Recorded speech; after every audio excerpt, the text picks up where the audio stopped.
Ay, punasan natin guys. Wow! Napakasarap ng lechon ulo natin guys. Paisa lang natin ang marination natin guys. Pahiran natin. Wow! Sarap. Every 30 minutes natin ito pupunasan natin ng marination natin. Marinate. Pampalasa. Wow. Goods na yan guys.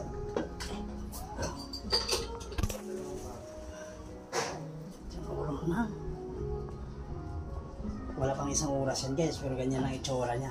Napakaganda na. Pasok natin ulit.